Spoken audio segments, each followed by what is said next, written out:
बताइए राजा भाई, माननीय अध्यक्ष, क्या बोल रहे हैं? संभल के विषय में ही चर्चा नहीं है, में हम अपना चर्चा नहीं है राजा भैया, कोई चर्चा स्वीकार नहीं कर रहे हैं माननीय कि चर्चा कराई जाए या ना आपको कराई जाए। ऐसे तथ्य जो ना आए हो कुछ बताना चाहते हैं? 5 मिनट, 5 मिनट नहीं 2 मिनट, कुछ तथ्य जो इस सदन में रखे गए, इसके बाद आपको उनको भी सूचना दी है, तो श्रीमान वो आपत्तिजनक है। कुछ बिंदु मैंने भी उनकी भी नोटिस है। इस सदन की कार्रवाई लाइव देखी जाती है, रिकॉर्ड रहता है। माननीय नवाब साहब हमारे बहुत अच्छे मित्र हैं, साथ में मंत्रिमंडल में भी रहे। पहली बात तो यह स्पष्ट हो जानी चाहिए कि जो सर्वे हो रहा है वो न्यायालय के आदेश पे हुआ है, और जितने लोग बोले हैं इन्होंने पत्थरबाजी का कोई जिक्र, कोई चर्चा नहीं की। अब हम एक चीज तो ये भी जानना चाहेंगे कि क्या पत्थरबाजी करने से न्यायालय का आदेश बदल जाता है? अगर न्यायालय ने किसी सर्वे का आदेश दिया तो उस आदेश को पलटने के लिए क्या तरीका है? उससे बड़ी अदालत में जाएं कि सड़क पे खड़े होकर के पत्थर प्रशासन के ऊपर और पुलिस के ऊपर चला जाए। आज तक कभी प्रशासन का निर्णय, न्यायालय का निर्णय इससे बदला हो तो? दूसरा श्रीमान, पुलिस और प्रशासन के लोग जो घायल हुए हैं उनके प्रति किसी ने कोई पीड़ा, कोई चिंता व्यक्त नहीं करी।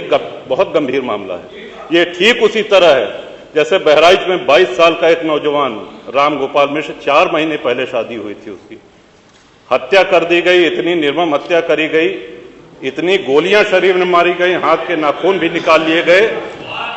अपराध क्या था कि उसने अपने धर्म का एक झंडा लगा दिया।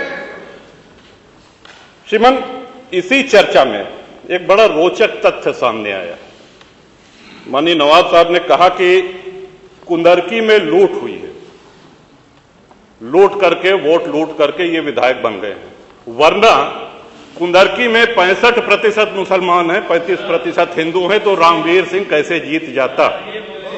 ये कार्रवाई में है हमारा। तो माननीय, एक सवाल हम ये भी करना चाहते हैं कि जिन विधानसभाओं में मुस्लिम मतदाता की संख्या हिंदू से कम है, क्या वो लूट करके विधायक बन के आते हैं? या क्या हिंदू बाहुल्य जो विधानसभाएं हैं वो मुसलमान को वोट नहीं देती? इस हिसाब से तो यही लगता है कि सबसे बड़ा आश्चर्य धरती का यही हो गया कि जब 65% मुस्लिम है तो हिंदू कैसे जीत गया? आज पहला दिन है इन लोगों का सदन में। हमने अनुरोध किया था जो नए सदस्य जीत के आए हैं कम से कम परिचय करा दें, हम लोग भी पहचान लें। हमारा कोई परिचय नहीं है रामवीर जी से, लेकिन वो निर्वाचित सदस्य हो चुके हैं, इस सदन के सम्मानित सदस्य हैं, उनका इस तरह से अपमान करना, उनको लुटेरा कहना, ये तो आपत्तिजनक है। और सर्वे हम बोल रहे तो आप बोले।